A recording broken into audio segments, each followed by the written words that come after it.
রাস্তার পাশে কয়েকটা ছেলেকে আমি আর আমার বন্ধু রাফি মিলে মারতেছিলাম।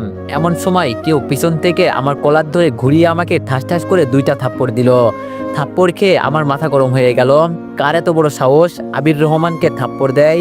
এটা বলে যখনই হাত তুলে মারতে যাব তখনই দেখি আমার সামনে কোনো মানুষ নয়, যেন পরী দাঁড়িয়ে আছে। টানা টানা চোখ, গোলাপি ঠোঁট, পরনে একটা কালো থ্রি পিস। চোখ যেন মেয়েটার দিক থেকে সরছে না।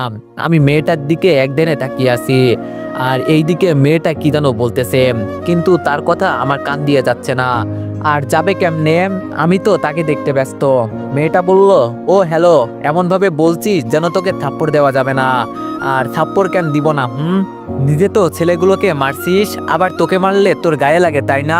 বোকাটে কোথাকার। দেখ দেখ আবার লুচ্চাদের মতো কিভাবে আমার দিকে তাকিয়ে আছে। এটা বলে তানিয়া আবার আবিরকে একটা থাপ্পড় দিল। আমি মেয়েটার থাপ্পড় খেয়ে থমথম খেয়ে গেলাম। আমি বললাম, এই যে আপনি আমাকে মারলেন কেন? মেয়েটা বলল, তো তোকে সালাম করব নাকি? কখনো মেয়ে মানুষ দেখিসনি যে থাপ্পড় খাওয়ার পরও লুচ্চাদের মতো হা করে তাকিয়ে আছিস? আমি বললাম, আরে মেয়ে দেখছি তো, কিন্তু আপনার মতো পরি দেখিনি, তাই তাকিয়ে আছি। মেয়েটা বলল, দেখ আমার সাথে লুচ্চামি করবি না কিন্তু, তা না হলে ভালো হবে না।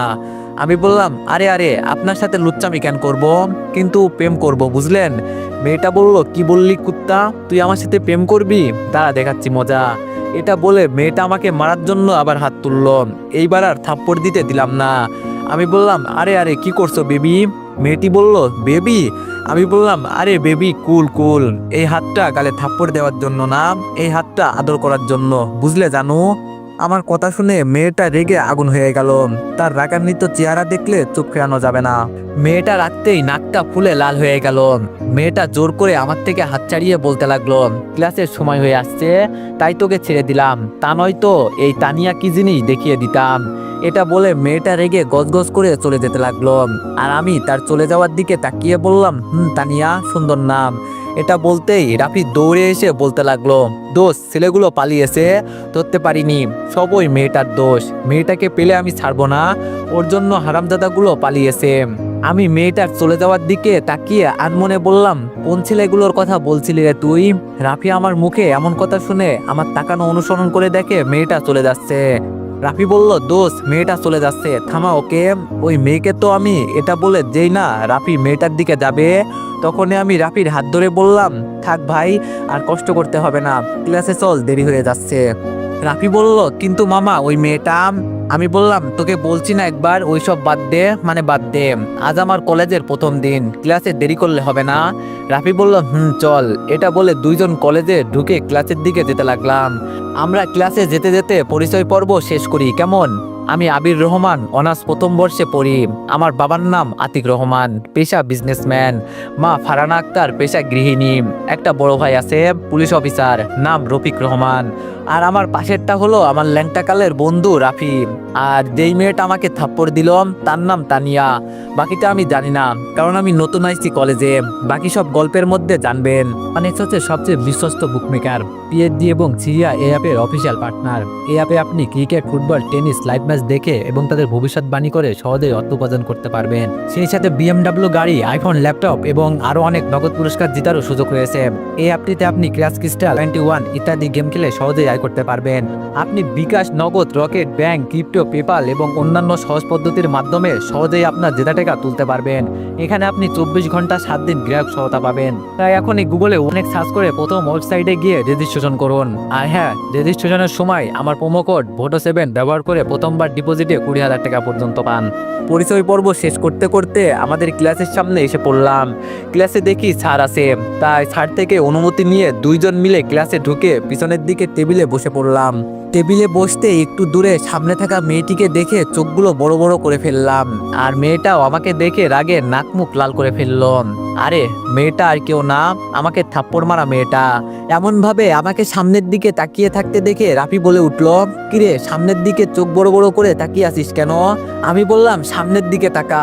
এটা বলে রাফি সামনের দিকে তাকাতেই বলল, তানিয়া তোর দিকে এমন ভাবে তাকিয়ে আছে কেন রে? রাফি মেয়েটাকে চেনার কারণ হলো রাফি কলেজে আরো আগে থেকে আসে, আর আমি কিছু ব্যক্তিগত সমস্যার কারণে কলেজে আসতে পারিনি। আমি বললাম, তাহলে তুই মেয়েটাকে চিনিস? রাফি বলল, মেয়েটাকে চিনব না কেন? মেয়েটা আমাদের প্রিন্সিপালের মেয়ে, নাম তানিয়া, অনেক রাগী, কিন্তু তোর দিকে এমন করে তাকিয়ে আছে কেন? আমি বললাম, আরে ওই মেয়ের জন্যই ওই ছেলেগুলো পালিয়েছে। রাফি বলল, কি বলিস মামা? আমি ওদের ধরতে ব্যস্ত ছিলাম তাই খেয়াল করিনি। আমি বললাম, ও যাই বলিস, মেয়েটা কিন্তু দেখতে অনেক কিউট, ইচ্ছে করছে বুকের বাপাজে জড়িয়ে থাকি। রাফি বলল, এই এটা ভুলেও ভাবিস না, এটা মেয়ে না, পুরো ডাইনি। কোনো ছেলে মেয়েটার আশেপাশে যেতে পারে না, এমনভাবে তাকিয়ে দেখে মনে হয় খেয়ে ফেলবে, আর আজে বাজে কথা বললে থাপ্পড় দিয়ে গাল লাল করে দেয়। ভাই, যদি ভালো থাকতে চাস তাহলে এই বিডির থেকে দূরে থাক। রাফির এমন কথা শুনে তার মাথায় একটা থাপ্পড় দিয়ে বললাম, শালা তোর হবু ভাবি লাগে, আরেকবার যদি আজে বাজে নামে ডাকিস তাহলে তোর খবর করে ছাড়বো।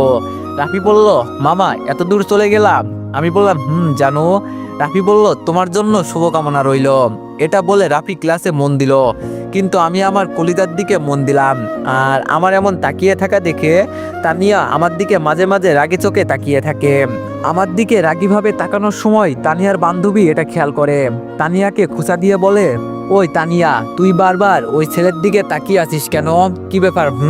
তানিয়া বলল, বান্ধবী বেশি বুঝিস না, আর ওই ছেলের দিকে তাকিয়ে আছি কারণ তোকে যেই ছেলের কথা বললাম সেই ছেলেটাই হলো এই ছেলেটা। রিমি বলল, ও তুই তো বললি খ্যাত বকাটে, কিন্তু আমি দেখছি ছেলেটা কত স্মার্ট কিউট। রিমির মুখে এমন কথা শুনে তানিয়া বলল, ও তাই বুঝি, তাহলে জানা ওকে গিয়ে বিয়ে করে ফেল। রিমি বলল, না বাবা না, আমার একটা আছে, আর লাগবে না, তার চেয়ে বরং তুই কর। তানিয়া বলল, রিমি বেশি হয়ে যাচ্ছে কিন্তু। তানিয়া এটা দেখে রিমির দিকে রাগি চোখে তাকাতেই রিমি চুপচাপ ক্লাসে মন দিল। একে একে সব ক্লাস শেষ করার পর দেখি ক্লাস থেকে তানিয়া বেরোচ্ছে। এটা দেখে আমি আর দাঁড়িয়ে থাকি কি করে বলুন তো? দৌড় দিলাম। এক দৌড়ে তানিয়ার সামনে গিয়ে বললাম, আরে সুন্দরী, আমাকে রেখে কোথায় যাও? এমন ভাবে আমি সামনে এসে এই কথাটা বলাতে তানিয়া রেগে মেগে চোখ মুখ লাল করে বলল, জাহান্নামে যাই, যাবি? আমি বললাম, আরে আমি থাকতে তুমি জাহান্নামে যাবা কেন? আর তার চেয়ে ভালো চলো দুইজন মিলে কাজী অফিসে যাই। তানিয়া বলল, দেখ মাথা গরম আছে, আর গরম করিস না তো, না হলে কানের নিচে দুইটা বাজিয়ে দিব বলে দিলাম। আমি বললাম, আরে এত রাগ কেন করো জানো, নাম্বারটা দাও, আমি চলে যাচ্ছি ভালো ছেলের মতো। তানিয়া বলল, কি বললি কুত্তা? এটা বলে যে আমাকে মারতে আসবে তার আগে আমি দৌড় দিলাম। কি দরকার শুধু শুধু আমার এই কিউট সুন্দর গালটা লাল করতে দিব? এইদিকে তানিয়া চিৎকার দিয়ে বলছে, ওই কুত্তা, পালাচ্ছিস কেন? দাঁড়া বলছি। আমি পালাচ্ছি না জানো, দরকারি কাজ পড়েছে তাই যাচ্ছি। আমি কাল আবার আসবো দেখা করতে, সুন্দর করে সেজে গুজে আসিও কেমন? এটা বলে কলেজ থেকে বের হয়ে একটা রিক্সা করে উঠে বাড়ির দিকে যেতে লাগলাম। এইদিকে তানিয়া বলছে, আইসে আমি সাজবো, তাও আবার তোর মতো বকাটের জন্য আমার বইয়েই গিয়েছে। কালকে আসিস কলেজে, তারপর দেখামু এই তানিয়া কি জিনিস। রিমি বলল, আচ্ছা তুই দুলাভাইয়ের সাথে এমন করলি কেন? রিমির কথা শুনে তানিয়া রাগি চোখে রিমির দিকে তাকাতেই রিমি আমতা করে বলল, না মানে ছেলেটার সাথে এমন করলি কেন? কত কিউট ভাবে তোকে ডাকছে শুনিসনি? এই কথা শুনে তানিয়া আশেপাশে কি যেন খুঁজতেছে। এটা দেখে রিমি আস্তে করে হাঁটা দিল। তানিয়া বলল, ওই কুত্তা দাঁড়া একটু। রিমি বলল, আপা আমার তাড়া আছে, দাঁড়াতে পারবো না। এটা বলে রিমি চলে যেতে লাগলো, আর তানিয়ার আগে গজগজ করতে করতে কলেজ থেকে বের হয়ে গেল। রফিক রহমান বলল, স্যার আসবো? পুলিশ কমিশনার আলতাফ বলল, আরে রফিক যে, আসো আসো। এটা বলতেই রফিক কমিশনার রুমে প্রবেশ করে বলল, স্যার আমাকে ডাকার কারণ কি? কমিশনার বলল, রফিক তুমি হয়তো জানো এইবার নির্বাচনে এনসিপি পার্টি থেকে নির্বাচন করবে তারেক চৌধুরী। রফিক বলল, জি স্যার, সেটা তো শুনলাম। কমিশনার বলল, তাহলে একজন পুলিশ হওয়াতে জানো তারেক চৌধুরী কেমন মানুষ? রফিক বলল, স্যার জানি, সে যদি আমাদের এইখানে এমপি হয় তাহলে পুরো জেলাকে পুরো ক্রাইমের রাজ্য বানিয়ে ফেলবে। কমিশনার বলল, সে এমপি হবে হয়, এটা নয় সে এমপি হবে। এখন আমাদের কাজ হচ্ছে তার বিরুদ্ধে প্রমাণ জোগাড় করে তাকে শাস্তির আয়ত্তায় আনা। রফিক বলল, স্যার প্রমাণ জোগাড় হবে, তাকে ধরতেও পারবো, কিন্তু আটকে রাখতে পারবো না, তাকে অন্য কেউ পাওয়ার দিচ্ছে। কমিশনার বলল, সেটা পরে দেখা যাবে, নির্বাচনের মাত্র আছে 1 মাস, তাহলে তোমার কাজ সম্পূর্ণ করতে হবে 15 দিনের মধ্যে, আশা করি তুমি পারবে। রফিক বলল, ইনশাল্লাহ স্যার। স্যার তাহলে আমি আসি। কমিশনার বলল, ওকে তুমি আসতে পারো। তারপর রফিক রহমান কমিশনারের অফিস থেকে বের হয়ে সোজা বাড়ির দিকে রওনা দিল। এইদিকে আমি কলেজ থেকে বাড়িতে এসে ফ্রেশ হয়ে একটু বিছানায় শুয়ে চোখ বন্ধ করলাম। সাথে সাথে তানিয়ার সেই মায়াভরা চোখ দুটো আমার সামনে ভেসে আসতে লাগলো। তার কাজল কলা চোখ, গোলাপি ঠোঁট, মুখের রাগী চেহারার লুক, ইচ্ছে করে সারা জীবন দেখে যায়। চোখ বন্ধ করে এইসব ভাবছি, হঠাৎ আচমকা শোয়া থেকে উঠে পড়লাম আর বলতে লাগলাম, এই আমি এটা কি দেখছি? ওই মেয়ের মুখটা কেন আমার চোখের সামনে ভাসতেছে? এমন কেন হচ্ছে? অনেক মেয়ে দেখেছি, কিন্তু এই মেয়েটাকে দেখে এমন কেন হচ্ছে? না না, আর কিছু ভাবতে পারছি না, এইসব নিজে নিজে বলতেছি। তখন নিচ থেকে আম্মু খাবার খেতে ডাকলো, তাই দেরি না করে খাবার খেতে গেলাম। নিচে আসতেই দেখি আমার ঘুষখোর পুলিশ অফিসার রফিক রহমান টেবিলে বসে আছে। এমনি ঘুষখোর বললাম, আমার ভাই তেমন কিছুই খায় না।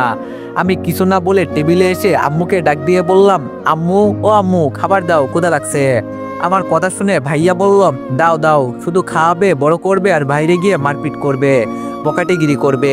আচ্ছা আম্মু, তুমি সত্যি করে বলো তো, এটা কি আমার সত্যি ভাই? ভাই বলতে লজ্জা করে আমার। ভাইয়ের এমন কথা শুনে আমি বললাম, তো আমি কি বলছি কেউ আমাকে ভাই বলে লোকজনকে বলতে? তাছাড়া আমারও লজ্জা করে একটা ঘুষখোরকে ভাই বলে পরিচয় দিতে। আমার এমন কথা শুনে ভাইয়া রেগে আমার দিকে টেবিলে থাকা আপেল ছুঁড়ে মারলো আর আমি ধরে তা খেতে লাগলাম। ধন্যবাদ তোকে আপেলটা দেওয়ার জন্য। ভাইয়া বলল, তুই আমাকে ঘুষখোর বলছিস না? এইবার শুধু তোর নামে বিচার আসুক, তারপর জেলের ভিতরে ঢুকিয়ে দিব, তখন বলিস কে ঘুষখোর। আমি বললাম, আরে আরে, ধমকটা অন্য কাউকে দিও। এই শহরে যে অপরাধ হচ্ছে, এত ভালো অফিসার থাকতে কেন অপরাধ হচ্ছে? বড় বড় লেকচার আমাকে না শুনিয়ে গিয়ে অপরাধী ধরো, এতে তোর ভালো হবে। ভাইয়া বলল, তা তো ধরবো। আমাদের ঝগড়া দেখে আম্মু বড় একটা চামচ এনে বলল, আরে একটা কথা দুজনের মুখ থেকে বের হলে এটা দিয়ে মেরে মুখ ভেঙে ফেলবো। আম্মুর ধমক শুনে আমি আর ভাইয়া চুপ হয়ে গেলাম। আম্মু বলল, উফ, এত বড় হয়ে গেল, এই দুইজনের মাঝে ঝগড়াটা গেল না, সারাদিন টম এন্ড জেরির মতো একে অপরের সাথে ঝগড়া করবে। এই বলতে বলতে আমাদের খাবার দিল আম্মু আর আমরা চুপচাপ খেতে লাগলাম আর একে অপরের মুখ ভেঙচি দিতে লাগলাম। এইভাবে করতে করতে খাবার খেয়ে উঠে রুমে যেতে লাগলাম। তখন ভাইয়া বলে উঠলো, তোকে দেখে নিব। আমি বললাম, এই নে ছবি তোল, যত খুশি দেখে নে। এটা বলে চলে আসলাম। আসলে আমার আর ভাইয়ের মাঝে ঝগড়া এমনিতেই লাগবে, আমরা একে অপরকে দেখতে পারি না, আর ঝগড়া না লাগলে পেটের ভাত হজম হবে না। আমি কতক্ষণ রেস্ট নিয়ে বাসা থেকে বের হয়ে গেলাম। তখনই ফোনে কল আসলো, পকেট থেকে ফোন বের করে দেখি রাফি। আমি দেরি না করে রিসিভ করে বললাম, হ্যালো রাফি, বল। রাফি বলল, কই তুই? আমরা সবাই আড্ডার জায়গাতে বসে তোর জন্য অপেক্ষা করছি। আমি বললাম, আচ্ছা 2 মিনিট দাঁড়া, আমি 30 মিনিটে আসতেছি। এটা বলে ফোন কেটে চলতে লাগলাম। একটু পর আড্ডার জায়গায় আছে রান্না নাইম দুজন বলে উঠলো, মামা, এইগুলো কি শুনছি আমরা? আমি অবাক হয়ে রাকিবের দিকে তাকাতেই বুঝে গেলাম এরা কিসের কথা বলছে। আমি বললাম, আরে তেমন কিছু না, এমনি আজকে মেয়েটা থাপ্পড় দেওয়ার কারণে একটু জ্বালাইলাম। রানা নাইম মোট আমরা 4 জন ভালো বন্ধু। আজকে তারা লাং নিয়ে ঘুরতে গিয়েছিলাম, তাই কলেজে যাইনি। আমি বললাম, তা অন্যের বউকে আর কতদিন পাহারা দিবি? এইভাবে তাদের পিছনে আর কত টাকা খরচ করবি আমাকে বলতো? রানা বলল, আরে অন্যের বউ হতে যাবে কেন? ফারিয়া আমাকে অনেক ভালোবাসে, তাকে আমি বিয়েও করব। নাইম বলল, রিমি আমাকে অনেক ভালোবাসে। ফারিয়া রিমি 2 জন তাদের জিএফ, কিন্তু আমরা চিনি না। আমি আর রাফি একসাথে বললাম, আমাদের সাথে পরিচয় কখন করাবি? আজ তো 1 বছর হয়ে গেল। রানা বলল, আরে করাবো করাবো, সময় হলে করাবো। নাইম বলল, তোর কাজের খবর কি? আমি এক বুক হতাশা নিয়ে বললাম, এইবারও ফেল করছি। রাফি বলল, কেন, তুই তো ভালো পরীক্ষা দিস তাহলে? আমি বললাম, জানি না রে ভাই, এমন কেন হয়? কি কাজ সেটা গল্প শুনলেই বুঝতে পারবেন। রানা বলল, এখন কি করবি? আমি বললাম, কিছু করব না, বাপের হোটেলে খাবো। তারপর সন্ধ্যা পর্যন্ত বন্ধুদের সাথে আড্ডা দিয়ে বাড়ি ফিরে ফ্রেশ হয়ে নাস্তা করে পড়তে বসলাম। এইদিকে কমিশনার রফিক সাহেবের কথা ভেবে মেজর নাসিরের সাথে মিটিংয়ে বসলো। মেজর বলল, আলতাফ সাহেব, কি বলবেন বলেন। কমিশনার বলল, স্যার, তারেক রহমান এই শহরে সন্ত্রাসী বলতে গেলে এই শহরে সব অবৈধ কাজ, খুন খারাপি, নারী পাচার ইত্যাদি সব করে থাকে। মেজর বলল, জানি, কিন্তু তাকে লিড দিচ্ছে কে জানেন? হয়তো জানবেন, তারপরও আমি বলছি, তাকে না, এই দেশের সকল অপরাধের মূল তালা হচ্ছে আমাদের অর্থমন্ত্রী নিজাম চৌধুরী।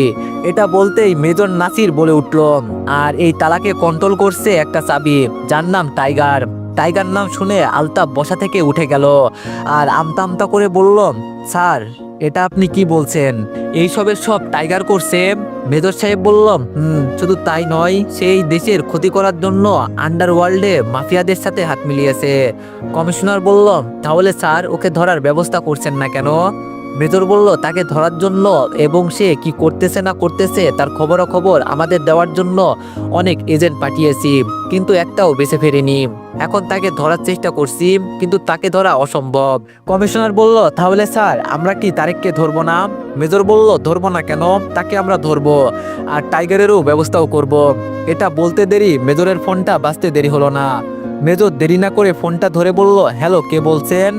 আমি কে বলছি সেটা জানা জরুরি না মেজর নাসির, জরুরি হচ্ছে আমাকে ধরার প্ল্যান বাদ দিয়ে আগে নিজের দেশকে বাঁচানোর জন্য প্ল্যান কর। মেজর বলল, টাইগার, তোকে তো আমি ছাড়বো না।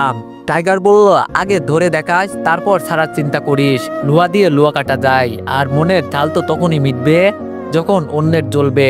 হাহা, দেশ বাঁচাতে মন দে নাসির। এটা বলে ফোন কেটে দিল। ফোন কাটতেই মেজর নাসির তাড়াতাড়ি কন্ট্রোল রুমে যোগাযোগ করে নাম্বারটার লোকেশন ট্র্যাক করতে বলল। এতক্ষণ কমিশনার কি হচ্ছে বোঝার চেষ্টা করলেও বুঝতে না পেরে বলে উঠল, কি হয়েছে স্যার? মেজর বলল, আলতাফ, দেশের অনেক বড় বিপদ, তুমি তাড়াতাড়ি তারেককে ধরার ব্যবস্থা করো, না হলে সমস্যা হবে, আর বাকিদের আমি দেখব। ওকে স্যার বলে কমিশনার চলে গেল। আর মেজর সেনাপ্রধানকে খবরটা দিলে কালকের মধ্যে মিটিংয়ের একটা আয়োজন করে। আর এইদিকে আমি পড়া শেষ করতে আম্মু খাবারের জন্য ডাক দিল, খাবার খেতে গেলাম। সেখানে গিয়ে দেখি বসে আছে আম্মু আর আব্বু, আমার শত্রু। আম্মু আব্বু থাকাতে দুইজনে চুপ করে খাবার খেতে লাগলাম। তখন আব্বু ভাইয়ার উদ্দেশ্যে বলে উঠল, রফিক, আর কতদিন এইভাবে থাকবি? এইবার না হয় বিয়েটা করে ফেল।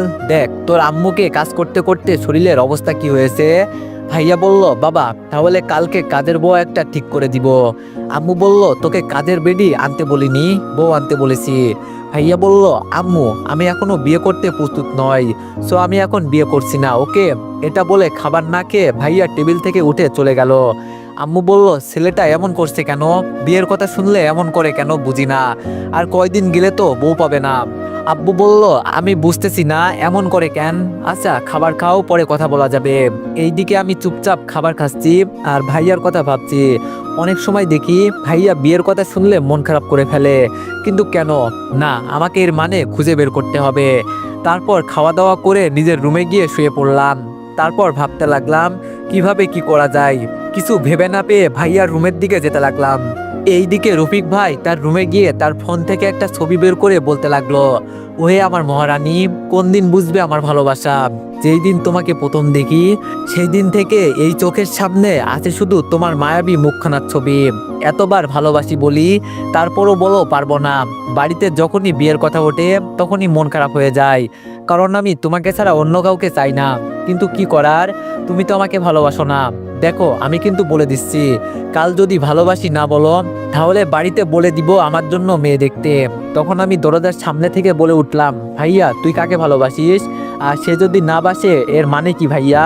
হঠাৎ রুমে আমার কথা শুনে ভাইয়া তাড়াতাড়ি করে ফোন বন্ধ করে বলল, কই কিছু না তো, তুই মনে হয় ভুল শুনেছিস। আমি বললাম, না, আমি সব শুনেছি, এখন বল মেয়েটাকে। ভাইয়া বলল, তুই এখানে কেন সেটা বল। আমি বললাম, তোমার সাথে কথা বলতে এসেছি। ভাইয়া বলল, আমি কারোর সাথে কথা বলতে বাধ্য নই, সো এখান থেকে যা। আমি বললাম, দেখ ভাইয়া, তুই জানিস আমি কেমন, তাই যদি মেয়েটাকে বা ছবি দেখাতি তাহলে আমি কিছু একটা করে দিতাম আর কি। ভাইয়া বলল, তোর সাহায্য লাগবে না আমার, তুই যা এখান থেকে। ভাইয়ের এমন কথা শুনে মন খারাপ করে চলে আসলাম নিজের রুমে। তারপর ঘুমিয়ে গেলাম। সকালবেলায় ঘুম থেকে উঠে ফ্রেশ হয়ে নাস্তা করে কলেজের দিকে রওনা দিলাম। কলেজের সামনে এসে মাঠের সব দিকে তাকিয়ে দেখি হারামিগুলো কেউ আসেনি, তাই আমি মন খারাপ করে মাঠে হাঁটতে লাগলাম। এই যে ব্ল্যাক শার্ট পরা ছেলে, এই দিকে আই। আমি যেহেতু কালো জামা পরেছি তাই কে ডাকলো দেখার জন্য পিছনে ঘুরতেই দেখি কয়েকটা ছেলে আমাকে ডাক দিল। দেখতে বড় ভাই হলে মনে হয়। আমি ভদ্রতা বজায় রেখে তাদের সামনে গিয়ে বললাম, আসসালামু আলাইকুম ভাই। সেখানে থাকা একটা ছেলে বলে উঠলো, ওয়ালাইকুম আসসালাম, কোন ইয়ারে? আমি বললাম, জি ফার্স্ট ইয়ারে। এটা বলতে একটা ছেলে আমার কাঁধে হাত দিয়ে বলল, সবেমাত্র কলেজে আসলি, এর মধ্যে মেয়েদেরকে বিরক্ত করতে শুরু করছিস? আমি বললাম, সরি ভাই, আমি এমনটা কখন করলাম? ভাই বলল, রকি ছেলেটা মিথ্যা বলছে। রকি বলল, মিথ্যা বলবি না, তুই কালকে তানিয়াকে বিরক্ত করিসনি? আমি বললাম, কই না তো। আর তানিয়াকে যে বিরক্ত করছি সেটা আপনাকে কে বলছে ভাই?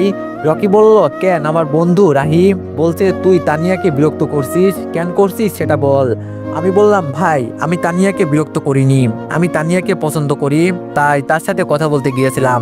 এই কথা বলতে রকি নামের ছেলেটা আমার কলার ধরে বলল, ওই তোর তো সাহস কম না, আমার সামনে দাঁড়িয়ে আমার জিনিসের দিকে তাকাস। ছেলেটা কলার ধরাতে আমার মাথা গরম হয়ে গেল, কিন্তু নিজের মাথা ঠান্ডা করে বললাম, মানে বুঝলাম না ভাই, সামান্য কথাতে কলার কেন ধরলেন? আর আপনার জিনিস বলতে? রকি বলল, আমার জিনিস মানে তানিয়াকে আমি পছন্দ করি, ভালোবাসি। সো নিজের ভালো চাইলে তানিয়ার পিছন ছেড়ে দে।